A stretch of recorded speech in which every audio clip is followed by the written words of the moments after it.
আজকের মুসলমানেরা যে অধপতিত তার সবচেয়ে বড় নিদর্শন হচ্ছে আজকের ফিলিস্তিন। আজকের ফিলিস্তিনের সর্বশেষ খবর যদি আপনারা জানেন, আজকের ফিলিস্তিনের সর্বশেষ খবর যদি আপনারা শুনেন,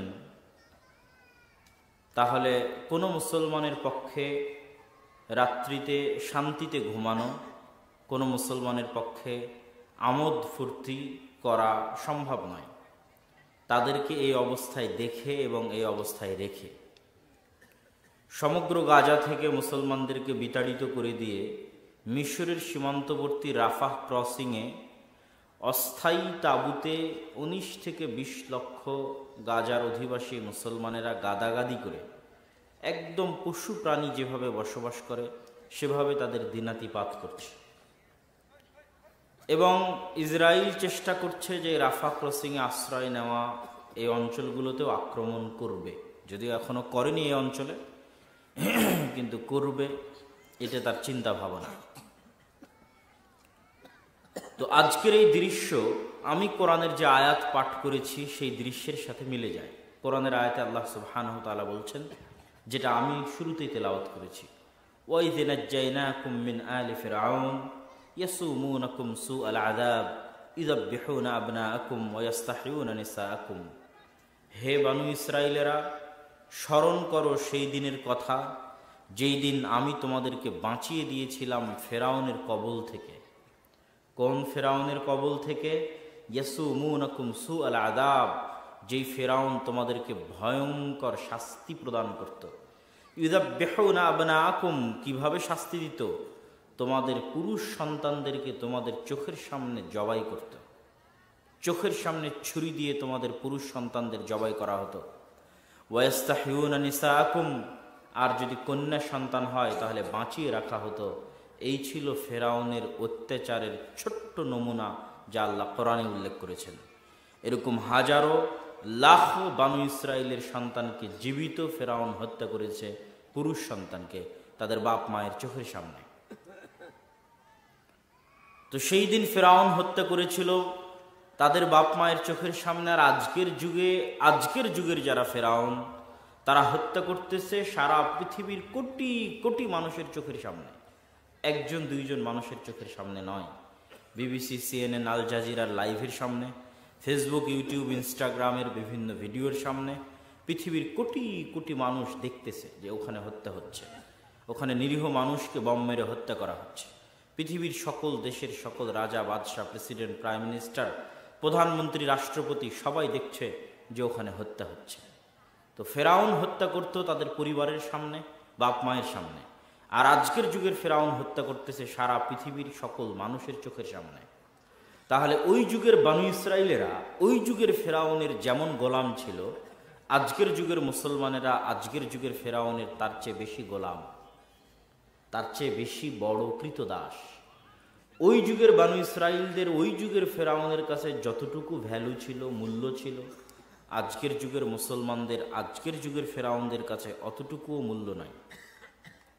যেটা আল্লাহ সুবহানাহু ওয়া তাআলা কোরআনে উল্লেখ করেছেন যে কীরকম গোলামির জীবন বানু ইসরায়েলের ছিল, আল্লাহ উল্লেখ করেছেন যে তাদের চোখের সামনে তাদের ছেলেকে জবাই করা হবে, বাধা দিতে পারবে না। এই রকম গোলামি ছিল তাদের জীবনে। আর আমাদের জীবনে তার চেয়ে বড় এবং বেশি ভয়ঙ্কর গোলামি ঝুলছে আমাদের গলায়, যে সারা পৃথিবীর মানুষের সামনে হত্যা করছে কিন্তু কেউ বাধা দেওয়ার নাই। এতটা মূল্যহীন আমরা হয়ে গেছি এই পৃথিবীতে। তো এখানকার শিক্ষাটা কোথায় থেকে আমরা পাবো? আজকে আপনি এখানে বসে আছেন, মনে করছেন খুবই আরামে আছি, ওই দিন যে আপনার আসবে না এটার কোনো গ্যারেন্টি নাই। এই যে অল্প কয়েকদিন আগে, গতকাল না পরশুদিন, রাজধানী ঢাকার বেইলি রোডে যে জ্বলন্ত আগুনের মধ্যে নিঃশ্বাস বন্ধ হয়ে 45, 46 থেকে 50 জন মানুষ যে মারা গেল, কেউ আগুনে পুড়ে, কেউ নিঃশ্বাস বন্ধ হয়ে। তো তারা সামান্য সময়ের জন্য হলেও ওই কষ্টটা আস্বাদন করতে পেরেছে, যেই কষ্টটা গাজার ফিলিস্তিনের মানুষ 24 ঘন্টা ভোগ করতেছে। তো ওই দিন যে আমাদের উপর আসবে না এটার কোনো গ্যারেন্টি নাই। যেহেতু আমাদের নামের আগে মুসলমান, যেহেতু আমরা পরিচয় দিচ্ছি মুসলিম হিসেবে, সেহেতু এই রকম যে কোনো বিপদের মুখোমুখি আমাদেরকে হতে হবে। অতএব কেন আজ সমগ্র বিশ্বে মুসলমানেরা এরকম ভয়ঙ্কর দিন পার করছে তা জানা আমাদের অত্যন্ত জরুরি। প্রত্যেক মা এবং বোনের জরুরি এবং প্রত্যেক দিনী ভাইয়ের জরুরি। এই আলোচনার শুরুর পয়েন্ট হচ্ছে আজকের যুগের মুসলমানেরা এই যুগের বানু ইসরাইল। বানু ইসরাইল এমন একটি জাতি যেই জাতির কথা পবিত্র কোরআনে আল্লাহ সুবহানাহু ওয়া তাআলা সবচেয়ে বেশি বলেছেন। আর দ্বিতীয় কোনো জাতির কথা এই পবিত্র কোরআনে এত বিস্তারিত আল্লাহ আলোচনা করেননি। আদ জাতি বলেন, সামুদ জাতি বলেন, কওমে লূত বলেন, কওমে নূহ বলেন, এরকম বিভিন্ন জাতির কথা আল্লাহ সুবহানাহু ওয়া তাআলা 1-2 লাইনের মধ্যে শেষ করে দিয়েছেন। আর বানু ইসরাইলের গল্প আল্লাহ সুবহানাহু ওয়া তাআলা কোরআন মাজিদে অনেক বেশি বিস্তারিত আলোচনা করেছেন, তার মধ্যে সূরা বাকারা অন্যতম। তো এত বিস্তারিত বানু ইসরাইলের গল্প পবিত্র কোরআনে আলোচনা করার কারণ কি? কারণ হচ্ছে রাসূল সাল্লাল্লাহু আলাইহি ওয়াসাল্লাম এক হাদিসে বলেছেন, সহিহ হাদিস, লাতাসলুকান্না, তোমরা অবশ্যই চলবে, আও লাতারকাবুন্না, তোমরা অবশ্যই আরোহণ করবে, প্রত্যেক ওই রাস্তায়, প্রত্যেক ওই গর্তে, প্রত্যেক যেই গর্তে বানু ইসরাইল গেছে, প্রত্যেক যেই রাস্তায় বানু ইসরাইল চলেছে। আল্লাহর নবীর হাদিস যে আমার উম্মতে মুহাম্মাদি প্রত্যেক ওই রাস্তায় চলবে যেই রাস্তায় বানু ইসরাইলেরা চলেছে, প্রত্যেক ওই গর্তে প্রবেশ করবে যেই গর্তে বানু ইসরাইলেরা প্রবেশ করেছে। তাহলে 1400 বছর আগে রাসূল সাল্লাল্লাহু আলাইহি ওয়াসাল্লাম স্পষ্ট বলে দিয়েছেন যে আমরা একদিন বানু ইসরাইল হয়ে যাব। সুতরাং আমি যে বলছি আমরা এই যুগের বানু ইসরাইল, এটা আমি বানিয়ে বলছি না। বাক্যটা শুনতে নতুন লাগতে পারে, কিন্তু বলতেছি হাদিস থেকে। রাসূল সাল্লাল্লাহু আলাইহি ওয়াসাল্লাম স্পষ্ট বলে গেছেন আমার উম্মত প্রত্যেক ওই গর্তে প্রবেশ করবে, ওই রাস্তায় চলবে যে রাস্তায় বানু ইসরাইল চলেছে, যেই গর্তে বানু ইসরাইল প্রবেশ করেছে। আর আমি বলছি আমরা অলরেডি সেটা হয়ে গেছি, তথা আমরা এই যুগের বানু ইসরাইল। আর এই জন্যই আল্লাহ সুবহানাহু ওয়া তাআলা কোরআন মাজিদে বানু ইসরাইলের ঘটনা এত বিস্তারিত বলেছেন, যেন উম্মতে মুহাম্মাদি সামনে রমজান আসছে, বানু ইসরাইলের ঘটনা যেন একটু মনোযোগ দিয়ে পড়ে এবং মিলিয়ে দেখে যে ওই বানু ইসরাইলদের সাথে আমাদের কি মিল আর কি অমিল। তারা কোথায় কোথায় গেছে, কেমন কি করেছে, তাদেরকে আল্লাহ কেমন কি দয়া দিয়েছে, আর আল্লাহ আমাদেরকে কেমন কি দয়া দিয়েছিল, আর আমরা কি করেছি আর তারা কি করেছে। সম্মানিত উপস্থিতি, তো বক্তব্যের শুরুতে সংক্ষিপ্তভাবে বানু ইসরাইলের একটু পরিচয় বলে নিই। কেননা আমরা যেই সমস্যায় ভুগতেছি বানু ইসরাইলেরা একই সমস্যায় ভুগেছে, যেটা ওই আয়াত দিয়ে শুরু করেছি, যে ওদের ছেলে সন্তানদের ওদের চোখের সামনে জবাই করা হয়েছে। আর আজকে আমাদের জবাই করা হচ্ছে সারা পৃথিবীর মানুষের চোখের সামনে। বিপদ একই, সেম বিপদ। ওরা ছিল ওই যুগের ফেরাউনের গোলাম, আমরা এই যুগের ফেরাউনের গোলাম।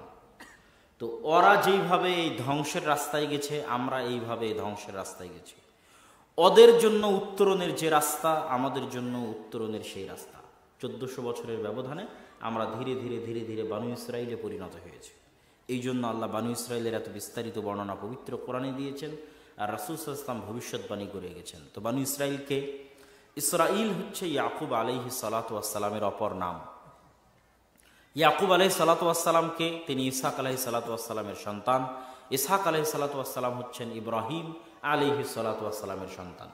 তাহলে ইব্রাহিমের ছেলে ইসহাক, ইসহাকের ছেলে ইয়াকুব, ইয়াকুবের ছেলে ইউসুফ। পরপর 4 জন নবী, ইউসুফ বিন ইয়াকুব বিন ইসহাক বিন ইব্রাহিম, পরপর 4 জন নবী। তো এই যে তৃতীয় স্তরে যিনি নবী, যিনি ইয়াকুব, ইয়াকুব বিন ইসহাক বিন ইব্রাহিম, ইব্রাহিমের ছেলে ইসহাক, ইসহাকের ছেলে ইয়াকুব। এই ইয়াকুবকে আল্লাহ সুবহানাহু ওয়া তাআলা 2 স্ত্রী থেকে 12 সন্তান দিয়েছিলেন, 12 সন্তান, তথা ইউসুফ আলাইহিস সালাতু ওয়াস সালাম আর তার ভাই 11 জন, মোট 12 জন। ইউসুফ যেহেতু ইয়াকুবের সন্তান, সেহেতু ইউসুফ আর তার 11 ভাই, মোট 12 জন। এই 12 জনকে বলা হয় বানু ইসরাইল বা ইসরাইলের সন্তান তথা ইয়াকুবের সন্তান। এই 12 জন এবং তাদের বাপদাদারা ইব্রাহিম, ইসহাক, ইয়াকুব সবাই ফিলিস্তিনে বসবাস করতেন, জেরুজালেম পবিত্র ভূমিতে বসবাস করতেন। আর ইব্রাহিম তার আগে বসবাস করতেন ইরাকে। ইরাকের বাগদাদ থেকে অনতি দূরে একটা তৎকালীন যুগের উন্নত শহর ছিল ব্যাবিলন, যাকে কোরআনে বলা হয়েছে বাবেল। কোরআনের একটা আয়াত আছে, বিবাবিলা হারুত ওয়া মারুত, যে হারুত মারুতকে অবতীর্ণ করেছিলাম বাবেল নগরীতে। সেটাকে ইংরেজিতে বলা হয় ব্যাবিলন, বাংলাতেও লেখা হয় ব্যাবিলন, বিবাবেল। বাগদাদ থেকে অল্প দূরে ওখানে বাড়ি ছিল ইব্রাহিম আলাইহিসসালামের। বাপ যখন বাড়ি থেকে বের করে দিয়েছে তখন তিনি হিজরত করেছেন ইরাক থেকে জেরুজালেম। আমার নবী হিজরত করেছেন মক্কা থেকে মদিনা, আর ইব্রাহিম হিজরত করেছেন ইরাক থেকে জেরুজালেম, ফিলিস্তিন, শাম বা সিরিয়া। আজকের সিরিয়া সিরিয়া নয়। কোরআন এবং হাদিসে যখনই শাম বলা হবে, যখনই সিরিয়া বলা হবে, আল্লাহুম্মা বারিক লানা ফি শামেনা, আল্লাহুম্মা বারিক লানা ফি ইয়ামানেনা, হে আল্লাহ আমাদের ইয়ামানে বরকত দিন, হে আল্লাহ আমাদের সিরিয়াতে বরকত দিন। আল্লাহর নবীর দোয়া শামের জন্য, সিরিয়ার জন্য। রাসূল সাল্লাল্লাহু আলাইহি ওয়াসাল্লাম বলেছেন, লা তাযালু তায়ফাতুম মিন উম্মতি যাহিরিন আলাল হক, আমার উম্মতের একটা দল কিয়ামত পর্যন্ত হকের উপর থাকবে। কোথায় পাবা তাদেরকে জানো? শাম, সিরিয়াতে পাবা। তো সিরিয়া মানে আজকের সিরিয়া নয়, শাম মানে আজ। লেবানন তো ভাই কালকে তৈরি হলো, জর্ডান তো কালকে জন্ম হলো, তারপরে হচ্ছে ওর আশেপাশে আর যে দেশগুলো আছে ফিলিস্তিন, এগুলোর নামকরণ কালকে হলো। এগুলো সব মিলে, এই সিরিয়া মিলে, জর্ডান মিলে, লেবানন মিলে, ইসরায়েল মিলে, ফিলিস্তিন মিলে, সব মিলেই হচ্ছে শাম। ছোট্ট একটা ভূখণ্ড। এটাকে ইংল্যান্ড, ব্রিটেন, জাতিসংঘ এরা টুকরো টুকরো টুকরো টুকরো করে কাটে এরকম 10টা-15টা দেশ বানিয়েছে। কিন্তু যেমন পশ্চিমবঙ্গ আর বাংলাদেশ যেমন আলাদা করা সম্ভব নয়, পশ্চিমবঙ্গ আর বাংলাদেশ এই অঞ্চলটা যেমন পুরোটাই বাংলা, বা এই অঞ্চলের মানুষ যেমন বাংলায় কথা বলে, ঠিক এই পুরো শাম অঞ্চলটা আলাদা করা সম্ভব নয়। লেবানন নামেও আলাদা করা সম্ভব নয়, জর্ডান নামেও আলাদা করা সম্ভব নয়, সিরিয়া নামেও আলাদা করা সম্ভব নয়, ইসরায়েল এবং ফিলিস্তিন নামেও আলাদা করা সম্ভব নয়, পুরোটাই শাম। তো আল্লাহর নবী এই শামের জন্য দোয়া করেছেন। কেন? এই শাম হচ্ছে দারুল হিজরা। কার হিজরতের জায়গা? আদি পিতা ইব্রাহিমের হিজরতের জায়গা। মুহাম্মদ সাল্লাল্লাহু আলাইহি ওয়াসাল্লাম কার সন্তান? ইব্রাহিমের সন্তান। তো মুহাম্মদ সাল্লাল্লাহু আলাইহি ওয়াসাল্লাম কাকে নিয়ে গর্ব করতেন? ইব্রাহিমকে নিয়ে গর্ব করতেন। পৃথিবীতে মিল্লাতে ইব্রাহিমের দাবিদার 3টে ধর্মই মিল্লাতে ইব্রাহিমের দাবিদার। ইহুদিরাও মিল্লাতে ইব্রাহিমের দাবিদার, খ্রিস্টানেরাও মিল্লাতে ইব্রাহিমের দাবিদার, মুসলমানেরাও মিল্লাতে ইব্রাহিমের দাবিদার। যে এরা 3জনই দাবি করে যে আমরা ইব্রাহিমের অনুসারী। আপনি যান ইউরোপ এবং আমেরিকায়, কত মানুষের নাম পাবেন আব্রাহাম, আব্রাহাম লিঙ্কন। মূলত আব্রাহাম মানে ইব্রাহিম, এবং আব্রাহাম বলে ওই ইব্রাহিমকেই বোঝানো হচ্ছে যিনি নবী। মানে এটা সেকেন্ড কোনো ইব্রাহিম না। আব্রাহাম মিন্স ইব্রাহিম, ওই নবী যাকে আমি আপনি নবী বলছি। শত শত মানুষের নাম পাবেন ডেভিড। ডেভিড মানে দাউদ, যে দাউদ নবীকে আমি বুঝাচ্ছি, ও ডেভিড মানে সেকেন্ড কোনো পার্সনকে বুঝাচ্ছে না, দ্বিতীয় কোনো মানুষকে বুঝাচ্ছে না, নবী দাউদ আলাইহিস সালামকে বুঝাচ্ছে। কত মানুষের নাম পাবেন Joseph, Joseph Stalin, saint Joseph school and college. Joseph মানে ইউসুফ। আমি ইউসুফ বলে যেই নবীকে বুঝাচ্ছি, ও জোসেফ বলে ওই নবীকে বুঝাচ্ছে, কোনো পার্থক্য নাই। ধারা বিবরণীতে, তাওরাত বাইবেলে ধারা বিবরণীতে ঘটনায় কিছু পার্থক্য থাকতে পারে, কোরআনের সাথে কিছু অমিল থাকতে পারে, কিন্তু মূল ঘটনা একই। নবী ইউসুফ আর তাদের দৃষ্টিতে জোসেফ ঘটনা একই। আমি ইসহাক বলে যা বুঝাচ্ছি, ও আইজ্যাক বলে তাই বুঝাচ্ছে, আইজ্যাক নিউটন, পুরোটাই ওটাই ইসহাক। সে আইজ্যাক বলে আর সেকেন্ড দ্বিতীয় কোনো ব্যক্তিকে বুঝাচ্ছে না, নবী ইসহাককে বুঝাচ্ছে। আমি ইয়াকুব বলে যাকে বুঝাচ্ছি, সে জ্যাকব বলে তাকেই বুঝাচ্ছে। জাস্ট উচ্চারণ এবং প্রোনাউন্সিয়েশনের পার্থক্য, কিন্তু এই তিনটে ধর্মই মিল্লাতে ইব্রাহিমের দাবিদার, ইব্রাহিমের অনুসারী হওয়ার দাবিদার। ইন্টারেস্টিং জিনিস হচ্ছে তারা কেন আমাদেরকে মানতে চায় না? আমাদেরকে মানতে চায় না এই কারণে, তারা মনে করে ইব্রাহিমের সন্তান ইসহাক একমাত্র আল্লাহর দয়াপ্রাপ্ত, আর ইব্রাহিমের সেকেন্ড সন্তান ইসমাইল আল্লাহর দয়াপ্রাপ্ত নয়। কিন্তু তাদের প্রত্যেকটা বইয়ে ইসমাইলের নাম আছে, এবং ইসমাইল যে আরবে রেখে এসেছিল ইব্রাহিম আলাইহিস সালাম ইসমাইলকে, এবং তিনি যে আবুল আরব, আরবের পিতা, এটা বাইবেল, তাওরাত সহ সব জায়গাতে স্বীকার করা আছে। কিন্তু ওই ইসমাইলেরই সন্তান মুহাম্মদ সাল্লাল্লাহু আলাইহি ওয়াসাল্লাম, তার ঘরে নবী আসবে, এটা ইসহাক আলাইহিস সালামের পরবর্তী যারা বংশধরের দাবিদার, এইটা তারা মানতে বা বিশ্বাস করতে রাজি নয়। সমস্যা হচ্ছে এটা।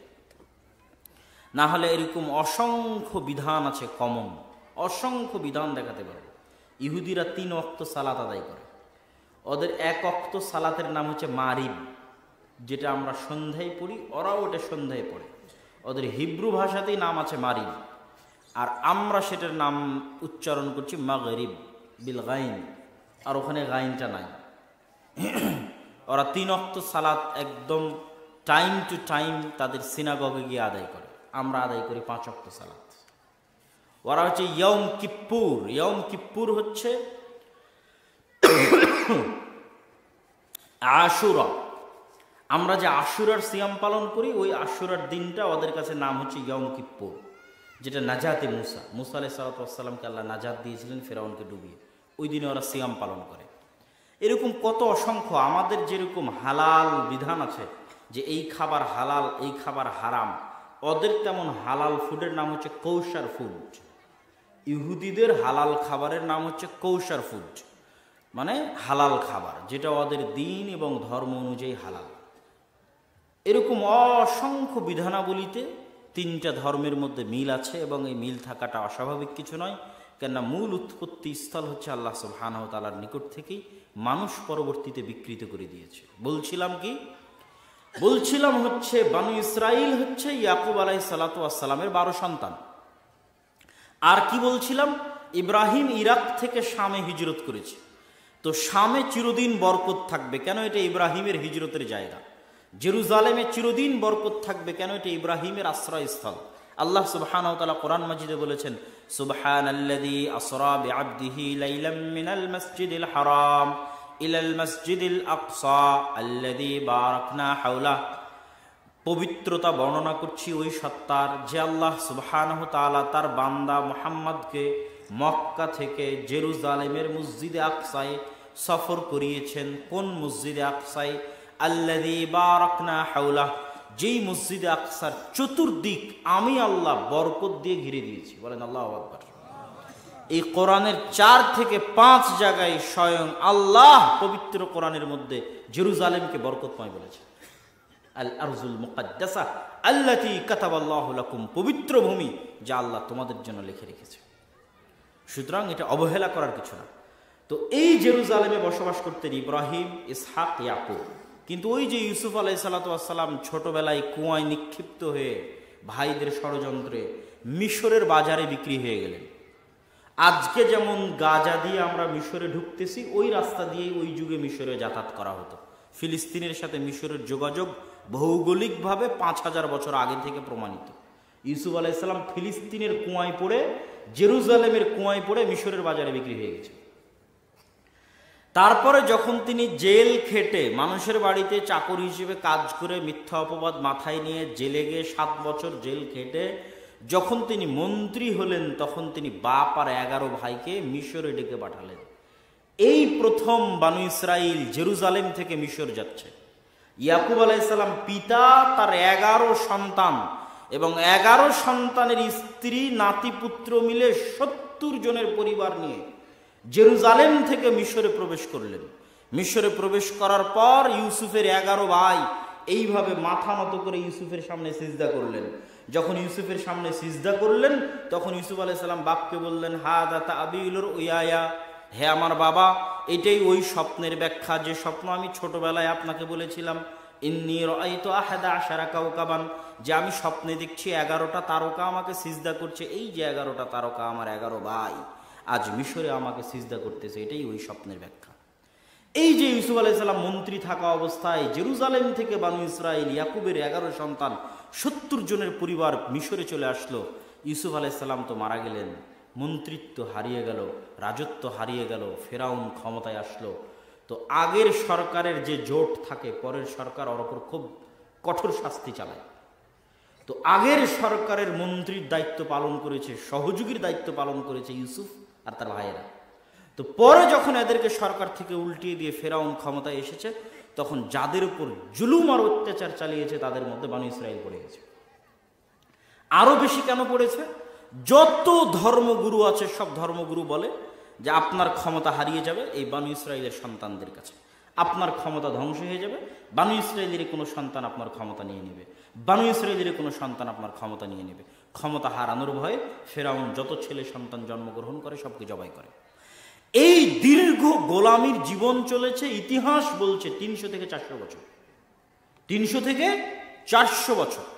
ইউসুফ আলাইহিসসালামের মৃত্যুর পর থেকে নিয়ে মুসা আলাইহিসসালামের আগমন পর্যন্ত 400 বছরের ব্যবধান। মুসা আলাইহিসসালাম তাদের মধ্যেই জন্মগ্রহণ করেছেন যাদেরকে ইউসুফ আলাইহিসসালাম রেখে গেছেন। ইয়াকুব আলাইহিসসালামের 11 সন্তানের পরবর্তী বংশধর হচ্ছে মুসা আলাইহিসসালাম, মুসার হারুন, ওই একই বংশ। ইউসুফ তারপরে মুসা, মধ্যেখানে আর কোনো নবী নাই। 300 এবং 400 বছর পর মুসা আলাইহিসসালাম আসলেন। তো মুসা আলাইহিসসালামের লম্বা ঘটনা আমাদের উদ্দেশ্য নয়, আমাদের উদ্দেশ্য হচ্ছে বানু ইসরাইলদের অবস্থা বর্ণনা করা। লম্বা ঘটনা শেষে মুসা আলাইহিসসালাম বানু ইসরাইলদের নিয়ে আল্লাহ কোরআনে বলছেন ওয়াইজ নাজ্জাইনাকুম মিন আলি ফিরআউন, আর এক আয়াতে বলছেন ওয়াইজ ফারাকনা বিকুমুল বাহরা ওয়া আগরাকনা আলা ফিরআউন, আমি সমুদ্রকে চিরে দিলাম তোমাদের জন্য, ভেড়ে দিলাম। তো মুসা আলাইহিসসালাম বানু ইসরাইলদের নিয়ে পালিয়ে যাচ্ছিলেন না, মুসা আলাইহিসসালাম বানু ইসরাইলদের নিয়ে রিটার্ন ব্যাক করছিলেন বাপদাদার আদি ভিটায়। বাপদাদার আদি ভিটা কোনটা বলেন? জেরুজালেম, ফিলিস্তিন। ওই যে ইয়াকুব আলাইহিসসালাম আসছিল, যেখানে ইসহাক ছিল, ইব্রাহিম ছিল, ইয়াকুব ছিল, এটা ছিল জেরুজালেম। ওখান থেকেই তো ইয়াকুব আর ঈসা এসেছেন মিশরে। তো আজকে মুসা আলাইহিসসালাম এখান থেকে আবার ফিরে যাচ্ছে ওখানে, পালিয়ে না, আবার পুনরায় ফিরে যাচ্ছে বাপদাদার ভূমিতে। এবং বানু ইসরাইলের রেওয়ায়েতে আছে, এতক্ষণ যেগুলো বলছে এগুলো কোরআনেরই ঘটনা, কিন্তু এখন যেটা বলবো এটা বানু ইসরাইলের রেওয়ায়েত, এই জন্য সত্য মিথ্যা জানি না, আল্লাহ ভালো জানে। বানু ইসরাইলের রেওয়ায়েতে আছে যে ইয়াকুব আলাইহিসসালামও মরার সময় ওসিয়ত করেছিলেন আমাকে কবর দিবা জেরুজালেমে। তো ইয়াকুব আলাইহিসসালামের কবর হয়েছে জেরুজালেমে। ইউসুফ আলাইহিসসালামও মরার সময় ওসিয়ত করেছেন তোমরা আমাকে কবর দিবা জেরুজালেমে, মাটি দিবা জেরুজালেমে। তো ইউসুফ আলাইহিসসালাম মরার পর থেকে নিয়ে নাকি তার লাশকে মমি করে রাখা ছিল, যে কবে আমরা জেরুজালেম যাব সেই দিন ইউসুফ আলাইহিসসালামকে আমরা ওখানে কবর দিব। তো বানু ইসরাইলের রেওয়ায়েতে আছে যেই দিন মুসা আলাইহিসসালামেরা বানু ইসরাইল নিয়ে সমুদ্র পার হচ্ছেন, আল্লাহ 12টা রাস্তা তৈরি করে দিলেন সমুদ্রের মধ্যে ইয়াকুবের 12 সন্তানের 12 বংশের জন্য। ওই দিন তাদের হাতে ইউসুফের লাশের মমিও ছিল। এটা কিন্তু কোনো সহিহ হাদিস দ্বারা প্রমাণিত নয়, ইসরাইলি রিওয়ায়াত, যে ওই দিন ইউসুফ আলাইহিসসালামের লাশের মমিও তাদের সাথে ছিল। তারা এই লাশের মমি নিয়ে গিয়ে জেরুজালেম বিজয় করে তারপরে ইয়াকুব আলাইহিসসালামের পাশে ইউসুফ আলাইহিসসালামের কবর দিয়েছে। বাকি আল্লাহু আ'লাম বিস-সাওয়াব, সত্য মিথ্যা আল্লাহ সুবহানাহু ওয়া তাআলা ভালো জানেন। কিন্তু ঘটনা যে একটা আর একটার সাথে কানেক্টিং, এটা বোঝানোর জন্য আমি এটা বললাম, যে তারা পালিয়ে যাচ্ছে না, বাপদাদার আদি ভিটায় ফিরে যাচ্ছে, এটা বোঝানোর জন্য। যে ইউসুফের লাশ মিশর থেকে নিয়ে যাবে জেরুজালেমে, ওখানে গিয়ে মাটি দিবে ইব্রাহিমের পাশে, ইসহাকের পাশে, ইয়াকুবের পাশে, অথচ ইউসুফ ছিলেন মিশরে। তো এই ঘটনা দেখার পর বানু ইসরায়েলেরা চোখের সামনে দেখলো যে ফেরাউন ডুবে গেল এবং আল্লাহ তাদের জন্য সমুদ্রের মধ্যে রাস্তা তৈরি করে দিলেন। তারপরে মরুভূমি। আপনি আজকেও যদি ম্যাপে ঢুকেন, যে মিশর থেকে ফিলিস্তিন যেতে হলে আপনাকে সমুদ্র পাড়ি দিতে হবে লোহিত সাগর। লোহিত সাগর পাড়ি দেওয়ার পর বাংলাদেশের মতো 3 গুণ থেকে 4 গুণ এরিয়া মিলে একটা বিশাল মরুভূমি আছে, সেই মরুভূমির নাম সিনাই মরুভূমি। এই মরুভূমি শেষ হলে ফিলিস্তিন শুরু হবে, জেরুজালেম শুরু হবে। এই মরুভূমিতে কোনো মানুষজন বসবাস করে না, এখনও করে না, সেই কালে তো আরও করতো না। তাহলে মুসা আলাইহিসসালাম বানু ইসরাইলদের নিয়ে সমুদ্র পার হয়ে মরুভূমিতে পড়ে গেল। এই মরুভূমিতেই তুর পাহাড় আছে, যেই তুর পাহাড়ের ঘটনা আপনারা শুনেন, ওই তুর পাহাড় সিনাই মরুভূমির মধ্যে অবস্থিত। তো মুসা আলাইহিসসালামকে তার কওম বলল, কোরআন মাজিদে আছে সূরা বাকারাতে, ওয়াইজ ইসতাসকা মুসা লিকাওমিহি ফাকুল নাজরিব বিআসাকাল হাজারা ফানফাজারাত মিনহু ইসনাতা আশারাতা আইনা ক্বাদ আলিমা কুল্লু নাসিম মাশরাবাহুম। যখন মুসার কওম মুসাকে বলল যে এই মরুভূমিতে পানি কোথায়, পানি কোথায়, সমুদ্রের লবণাক্ত পানি আমরা খেতে পারি না, আর মরুভূমিতে পানির ব্যবস্থা নাই, তোমার আল্লাহকে বলো সুমিষ্ট পানির ব্যবস্থা করে দিতে। তখন আল্লাহ সুবহানাহু ওয়া তাআলা কোরআন মাজিদে সূরা বাকারায় বলছেন, আমি মুসাকে বললাম তোমার হাতের যে লাঠি আছে এই লাঠি দিয়ে পাথরে আঘাত করো। মুসা আলাইহিস সালাম লাঠি দিয়ে পাথরে আঘাত করলেন, ফানফাজারাত মিনহু ইসনাতা আশারাতা আইনা, ওই পাথর থেকে 12টা ঝর্ণাধারা প্রবাহিত হলো। বলেন আল্লাহু আকবার। 12টা কেন? ওই যে ইয়াকুব আলাইহিস সালামের 12 সন্তান, সমুদ্র যখন পার হয়েছে তখনও 12টা রাস্তা তৈরি হয়েছিল, পাথরে যখন বাড়ি দিল তখনও 12টা ঝর্ণা, ইয়াকুব আলাইহিস সালামের 12 সন্তানের সম্মানে, বানু ইসরাইলের সম্মানে। তারপরে খাবারের ব্যবস্থা নেই, মরুভূমিতে খাবার কোথায় থেকে আসবে? আল্লাহ কোরআনে বলছে আমি জান্নাত থেকে খাবার পাঠিয়ে দিলাম। সেই খাবারের নাম মান্নার সালোয়া। মুফাসসিরিন একরাম লিখেছে মান্না সালোয়া খাবার কি আপনারা জানেন? মান্না সালোয়া খাবার হচ্ছে পৃথিবীর সবচেয়ে দামি মাশরুম, যা একমাত্র মরুভূমি অঞ্চলে উৎপাদিত হয়, যার বর্তমান বাজার মূল্য বাংলাদেশি টাকায় 1 কেজির দাম 5 লক্ষ টাকা। ওই মাশরুম আল্লাহ জান্নাত থেকে পাঠিয়ে দিতেন। আর আরেকটা মান্নার সালোয়ার আরেকটা হচ্ছে এক প্রকার পাখি, কোয়েল পাখি। কোয়েল পাখি জাতীয় এক প্রকার পাখি সকালবেলা আসমান থেকে এসে গাছে বসে যেত, সেই পাখি তারা ধরে আল্লাহর নামে জবাই করে মাশরুম দিয়ে পাখির গোস্ত ভক্ষণ করত। এই হলো মান্নার সালোয়া খাবার, যা জান্নাত থেকে আসতো। এটা আল্লাহ কোরআনে বলছেন যে আমি তাদেরকে এই খাবার দিয়েছি।